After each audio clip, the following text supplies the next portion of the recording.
It's Halloween week, and Stu and I have some fun video activities to share with you today. Stick with us to find out how.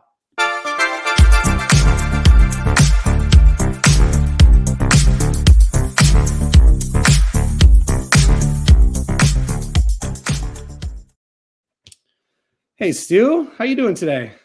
Doing well, Ryan. Happy almost Halloween. Happy almost Halloween, yeah. See you're getting in the spirit over there with that background. Trying to set up a little bit of a different scenery for today's episode, just because, I felt like I had to be in the festive mood to talk about Halloween activities, even though I didn't have the festive background last week when we talked to our good friend Jen Lieben with the Halloween stories. I thought today I have to spook it up, It's looking good. Did your kids make those, or where'd those come from? No, those are just I think the kids' grandparents got their like little yard signs that you put out. They're like peppering the grass out front. So I went out and grabbed a few of those, threw them on the wall. Got my skeletons. We have a pretty hefty collection of skeletons in the house. So got one of those guys, set them up back there. Nice. When you have young kids around Halloween, those of you that can relate, you probably have lots of Halloween trinkets that they collect and gather every year for those who celebrate.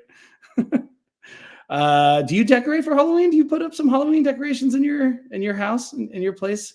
Not so much. Yeah, not this year anyways, but I do like to wear costumes and celebrate that way. Nice. So yeah.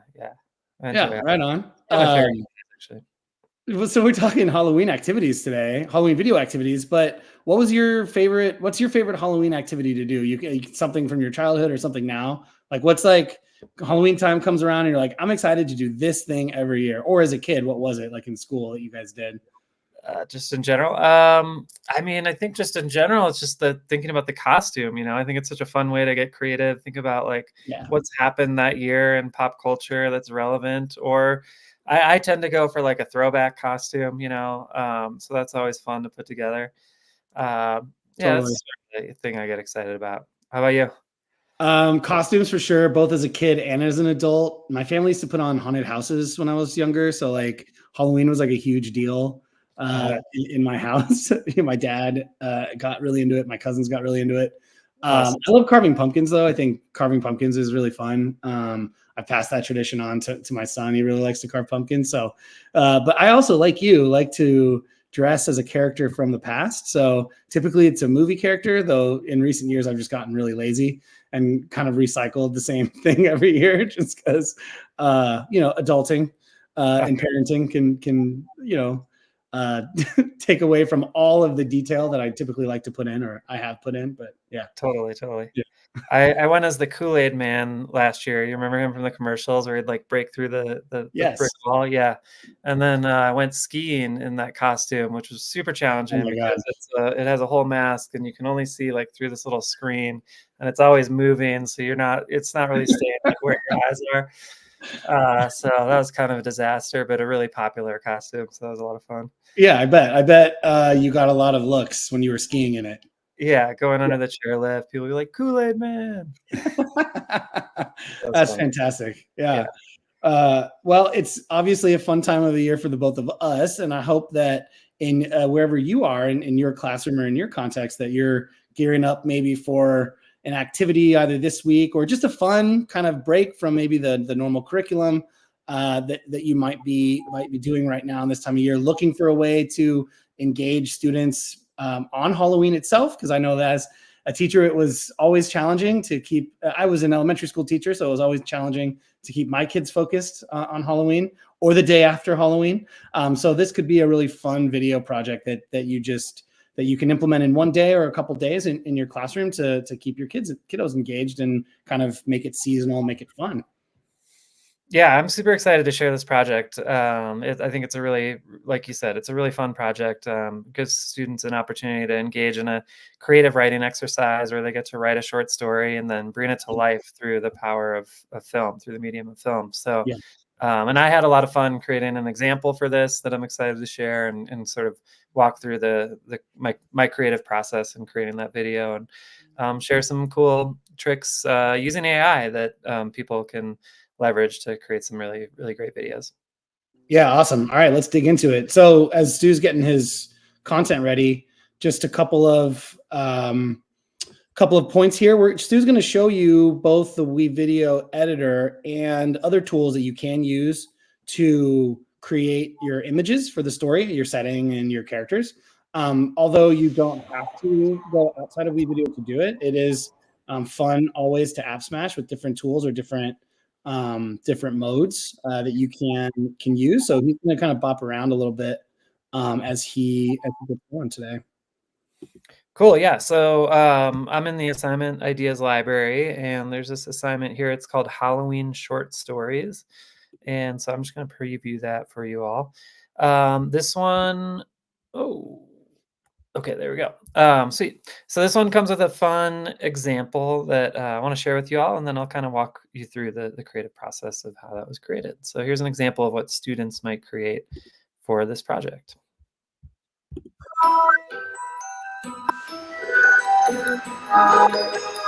One Halloween night, 4 friends were out trick-or-treating in front of the old concert hall that was slated to be torn down the following month, when suddenly a gust of wind carried a flyer to their feet. A costume party was being held at the old mansion on top of the hill. The 4 friends decided to attend. When they arrived, they were greeted by a pumpkin wearing a tuxedo. "Ah, welcome. Come with me." Inside the house, there was no one to be found. "Where is everyone?" they thought. "This is a magical costume box," the pumpkin said. "Tell it what you wish to be for Halloween." "A cat astronaut," one of the kids responded, laughing. Suddenly, the chest opened, and a magical cat astronaut costume rose from the chest. When the kids put on their costumes, the room suddenly transformed. They could see ghosts in costumes having a delightful time. There was even a band playing. Over the course of the night, the kids met a lot of ghosts. Everyone was friendly, and they had a great time. At the end of the night, the pumpkin looked sad. "Why are you sad?" the kids asked. "Every Monday night, when the concert hall is closed, my friends and I gather there for a night of music and dancing.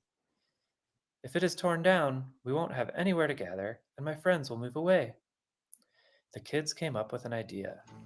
They hung flyers all over town announcing one last concert at the concert hall the following Monday night. They brought the magic costume box.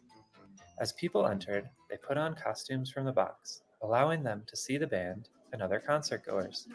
Everyone had a great time. At the end of the night, the people said, "We must do this again.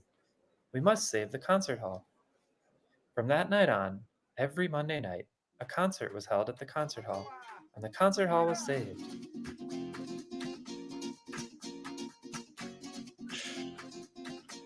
A delight. That was just such a delight to watch.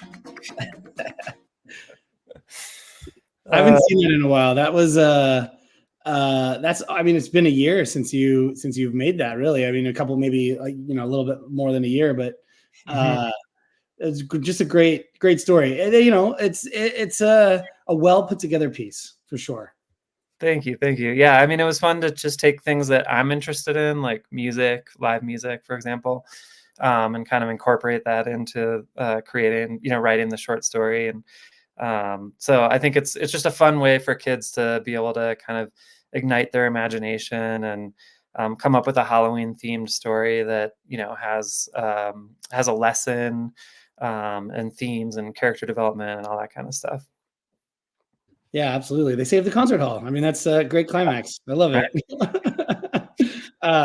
Conflict, rising action. Exactly. Yeah. And, this can be, so a good point to be made to that is, of course, you can build this into a unit of writing, like if you're doing something of this kind in this week or even beyond, right? And you can change the theme of the story. Or this can just really just be a one-off fun Halloween activity that's even shorter than what you put together. Totally. Yeah. Cool. Yeah. So let's see how you did it. Yeah, so to Ryan's point, I mean, you could sort of create this whole thing in WeVideo, and we can take a look at that. But I wanted to use generative AI to create some of the characters for the video, and then also some of the other objects like the magical costume box, right? That was cool. So I use Gen AI to create some of that stuff. So let me show you my artboard So you can see my creative process here.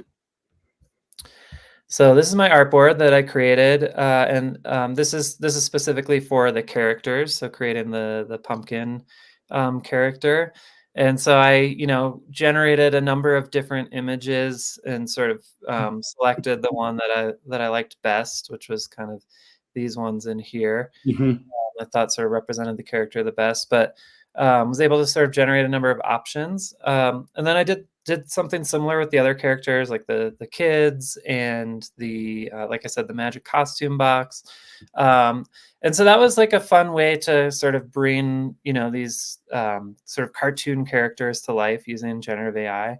Yeah. Uh, and so then I downloaded those. I removed the background on them before downloading them, or you can also use a site called remove.bg to remove the background Yep. from your from the characters that you create.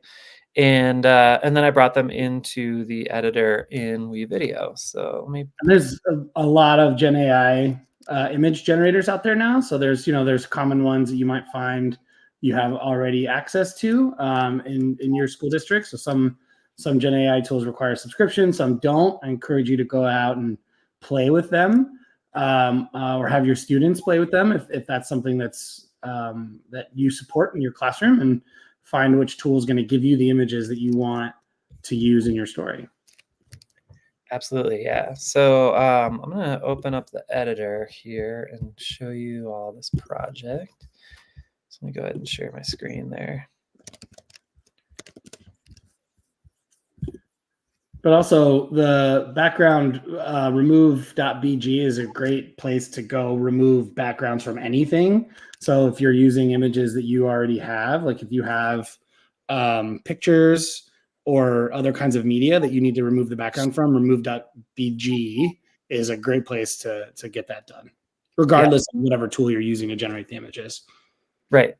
So yeah, so if you, sort of to the point earlier, if I search like Halloween in the stock media library, right, there are tons of there's tons of great video footage and images that come up that like you could use to create your video without an app smashing activity, to Ryan's point earlier. Lots of great stuff that sort of sets the scene, or you can sort of do this app smashing idea. So basically what I did is I created the characters, created some settings, pulled them into the video editor in WeVideo, and then just use that as sort of the basis and then embellish the story. So, you can, like we talked about earlier, if you remove the background from the character, then you can do something where, you lay down this setting here and then add the character on top, right? And so you can sort of combine some of the footage within WeVideo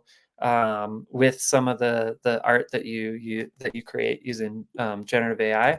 And then there are also some cool overlays, which I'll show. I want to see if this is actually one of those. Okay, that's a little different. But let's see. So we looked at this last week. We have things like, for example, like bat overlays. So let me see. Let me find a good example here. Okay, that's a good example. So if I have like my scene here, maybe like in this intro scene here, right? If I wanted, I could add some bat overlays to create some additional animation here. And then I'll just kind of show you what that would look like.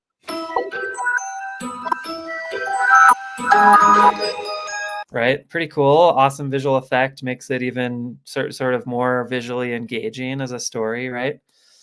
And that background you found in the WeVideo stock media library.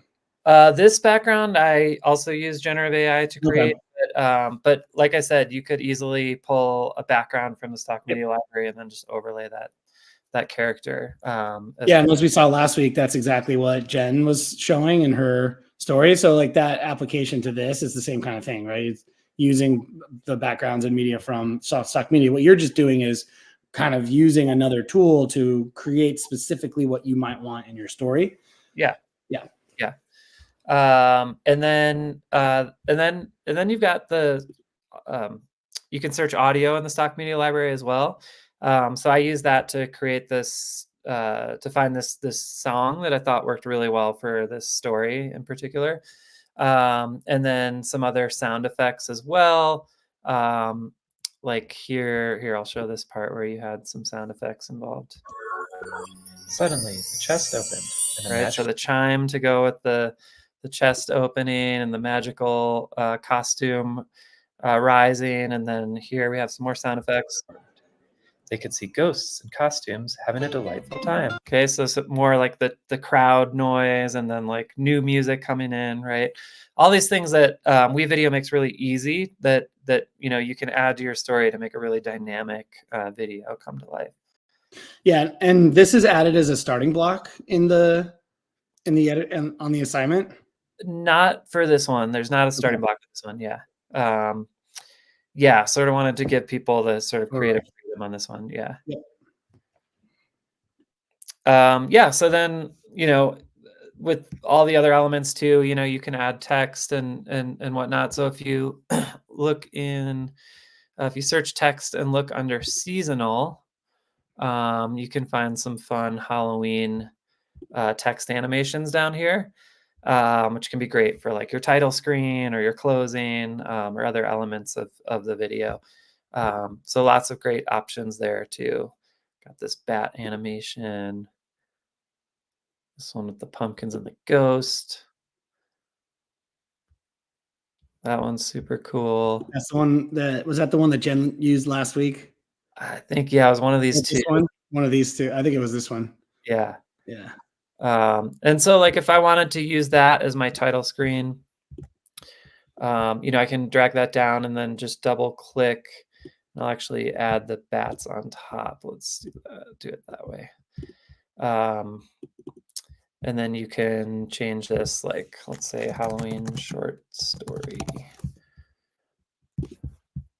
And play around with the color palette as well. Yeah.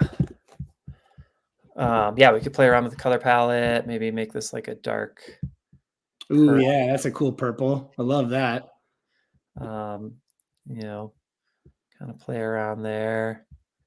What would be like extra spooky? We could make it kind of monochrome, or yellow kind of works in there.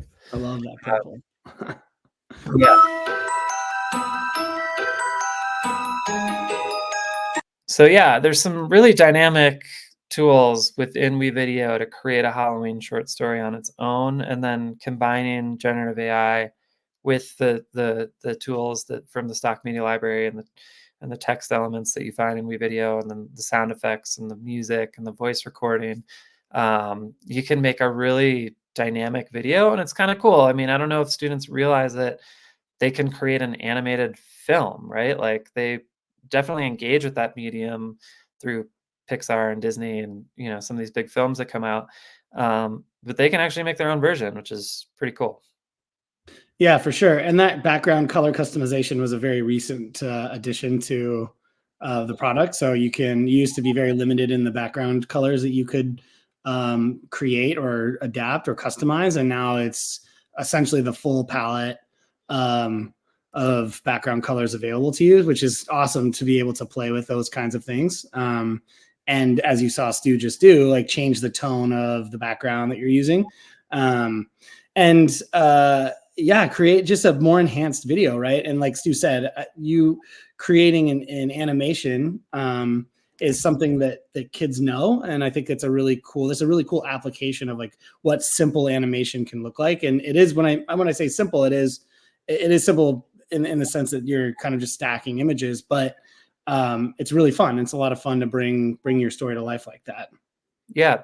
And you could even, use the stock media library. Like, I was just kind of demoing some different search terms, but like Halloween animation. Okay. I could kind of search this for inspiration for my characters, and if I like these two, I want them to be part of my film. I can right click and click share to project. Yep. And I'll just do this with like a couple different ones. Like here we've got the witch and the cat. And we have a couple examples of that. So like maybe I want these different versions of that character. I can share them to the project. And then when I go to the project bin, I will find those added to the project bin. So then I can kind of gather my media there that I might want to use and see if I can find different versions of similar characters that I can then use in my story. I'll even try searching Halloween character and see what comes up. Yeah, lots of good stuff in there. Some spooky, some more spooky than others. And you can even, as a teacher, set the project bin for the assignment for your students. Yep. There's a lot of spooky stuff in there. Yeah, and the green screen backgrounds, I think there's a few of those. I don't think it's as extensive as the ones that have colored backgrounds, but also pretty cool images to work with that have the green screen that you can remove and add other backgrounds or overlay, right? So that pumpkin can be overlaid onto the other backgrounds, just removing the green screen. Yeah, so like if I wanted to add that pumpkin to like a haunted house scene, let's say like maybe this one or this one might work really well. I can just layer that green screen clip on top, and then I'll double click on the green screen clip and click keying to choose the chroma key tool. And oh, they actually already removed the green screen for me. But if they hadn't, I would just select the color to remove it. Oh, that's cool. Yeah, to their feet. But yeah, and I can like move this character around, resize it, etc. And then ways you can do. Oh, I was just gonna say lots of ways you can kind of accomplish a similar effect all within WeVideo. There's really no need to go outside of WeVideo for this. And then just to point out, if you are using images that you've generated, you just would need to upload them through the uploading.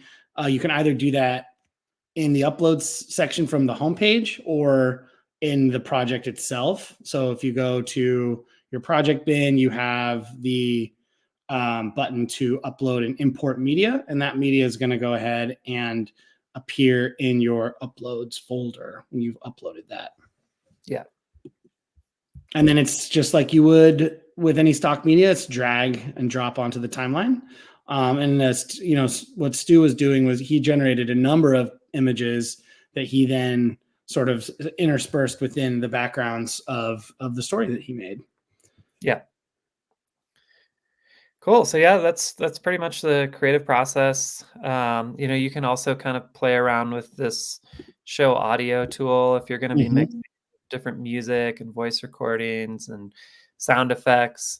And that just shows you the volume of your clip, and you can just click on the volume to create keyframes and move those around to change the volume of your clips.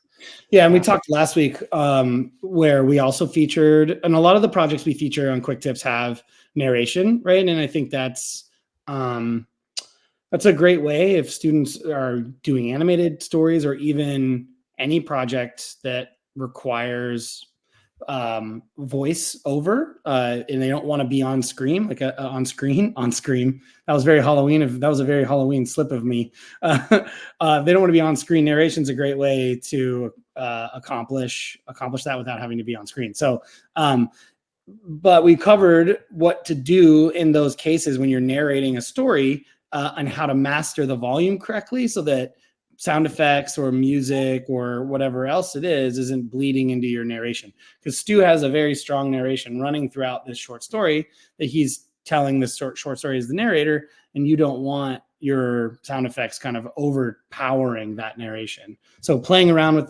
that view audio levels tool, or even the master volume on the left-hand side of the timeline track can help you master your levels correctly, so that the narration is the one that you want to stand out.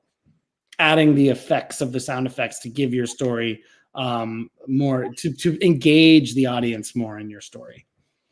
Totally, yeah. And it can be helpful to label your tracks too. Like I could change these to like music, sound effects 1 and sound effects 2.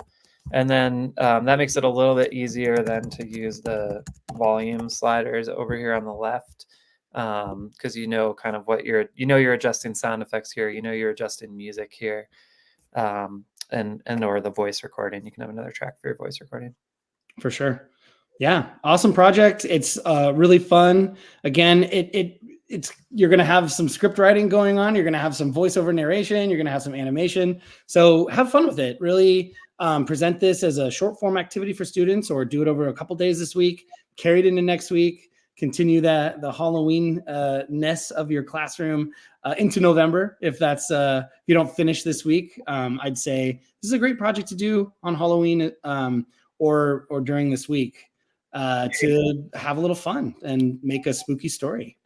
Totally. And you could adapt this to other themes throughout the school year as well. And, thinking about Halloween, for example, I mean, what a fun thing to do actually on Halloween day is have a film fest in class showing all the students spooky films that they created, right? Yeah, absolutely. That'd be a lot of fun. Yeah. Costume parades for elementary school, middle school, maybe, since they don't do that kind of thing anymore. I don't know, actually. I don't have a middle schooler yet. Maybe they do costume parades. But this is a great activity for middle school, right? I think this is great to get kids being creative on Halloween, show their film, show their work, celebrate their work, and all that good stuff. Yeah. If you've made it this far in our video, please give us a like. Subscribe to our YouTube channel and click that notification bell to let you be on top of watching new Quick Tips episodes when they release. We're here every single Tuesday to show you something new and fresh about our product, WeVideo, and video generally, and just come hear interesting things like what my favorite Halloween activity is, or next week, maybe what my favorite vocabulary word was when I was in school. I don't know. We don't have these things planned. Stu, thanks again for showing us that. And for you all, please, if you do finish or complete this activity with your students and you can share, or if you yourself have made a cool sample video, we always like seeing our users' content shared on social media using the hashtag WeVideoCreative. Please give us a shout out at WeVideo if you are posting about your projects. We love to retweet, repost, reshare, whatever it is on whatever platform you use. We want to celebrate you. So please post your content, hashtag WeVideoCreative, and yeah, we'll pick it up, retweet it, repost it, and celebrate you. Awesome. Well, thank you all for tuning in. Happy Halloween. Looking forward to this. Yeah. Looking forward to seeing everybody's creations. And until then, happy creating, everybody. Bye now.